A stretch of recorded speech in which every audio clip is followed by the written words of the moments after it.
আসসালামু আলাইকুম। মত প্রকাশ ৭১ চ্যানেলে সকলকে স্বাগত জানাচ্ছি। আমি মুহাম্মদ ইকবাল হোসেন। এই অন্তর্বর্তীকালীন সরকারের যে প্রধান উপদেষ্টা ডক্টর মুহাম্মদ ইউনূসের পতন না ঘটিয়ে ছাড়বে না নরেন্দ্র মোদি ভারতের প্রধানমন্ত্রী। এমনই কিন্তু কিছু লক্ষণ দেখা দিয়েছে বা এমনই কিন্তু একটি আভাসও দেখা দিয়েছে এবং এমনটি মনে করার কয়েকটি কারণও রয়েছে।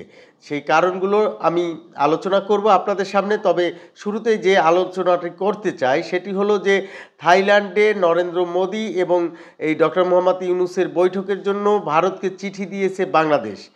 বাংলাদেশের এই চিঠির প্রেক্ষিতে ভারত এতদিন বিষয়টিকে নিয়ে কোনো প্রকার ওই ধরনের নেগেটিভ আলোচনা না করলেও এই ভারতের পররাষ্ট্র মন্ত্রণালয় থেকে কিন্তু এখন ফাইনালি জানিয়ে দেওয়া হয়েছে যে এই থাইল্যান্ডে এই নরেন্দ্র মোদি এবং ডক্টর মুহাম্মদ ইউনূসের যে বৈঠকটি হচ্ছে না সেটি এক প্রকার নিশ্চিত। আর এই বিষয়টিতে তারা যেই কারণটি উল্লেখ করেছেন সেটি হলো যে এখনও আলোচনার পরিবেশ তৈরি হয়নি। এখন এই যে আলোচনার পরিবেশ তৈরি হয়নি, এই অন্তর্বর্তী সরকার গঠনের প্রায় ৮ মাস কেটে যাওয়ার পরেও যে পরিবেশ হলো না, তাহলে কি কি লক্ষণ রয়েছে যে এই মোদি সরকার এই ডক্টর মুহাম্মদ ইউনূসকে মানেন না বা তেমন যে একটা সিমটম সেটি তারা কি দ্বারা প্রকাশ করেছে বা যেটি আমরা দৃশ্যমান দেখি। তার ভিতরে রয়েছে যে বাংলাদেশের ভিসা নিষেধাজ্ঞা সহ কিছু নিষেধাজ্ঞা দিয়ে রেখেছে ভারত।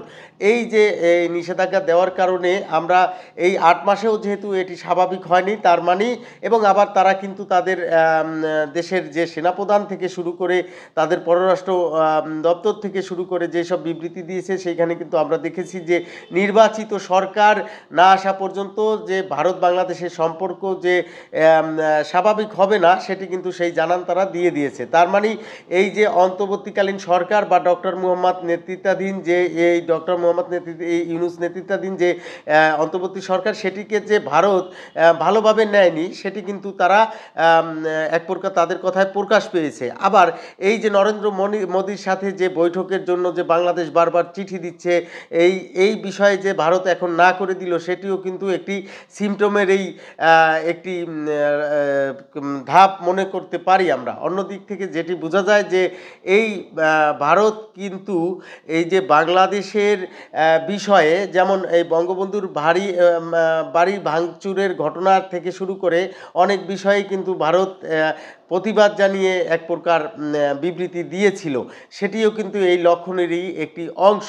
তাহলে এখন নির্বাচিত সরকারের জন্য ভারতের যে অপেক্ষা, তাহলে যে সেই অপেক্ষার ক্ষেত্রে যে এই অন্তর্বর্তীকালীন সরকারের যে পতন তাহলে যে ভারত চায় সেটি কিন্তু এই কথায় প্রকাশ হয়ে যায়। অন্যদিক থেকে আমরা যেটি বুঝেছিলাম যে ভারতকে এই ডক্টর মুহাম্মদ ইউনূসের যে চীন সফর সেটি ভারতকে যে এক প্রকার চাপে রাখবে, ভারত হয়তো এই চাপে পড়ে এক প্রকার এই যে বাংলাদেশ যে চিঠি দিয়েছে থাইল্যান্ডে যে নরেন্দ্র মোদির সাথে সাক্ষাতে, সেইখানে হয়তো তারা সুর করে রাজি হয়ে যাবে, তাদের যে আর কোনো উপায় নেই সেটি হয়তো প্রকাশ পাবে। কিন্তু ঘটনা এখন ঘুরে গেছে উল্টো দিকে। আমরা যেটি দেখেছি যে এই চীন সফর করার পরেও যেটি ভারতের উপরে তেমন কোনো প্রভাব ফেলতে পারেনি, কেননা ভারত এই চীন সফর বা চীনের সাথে সম্পর্ক এটিকে তারা গুরুত্বই দিচ্ছে না, এটিকে তারা চাপ বা পেইন হিসাবে নিচ্ছে না।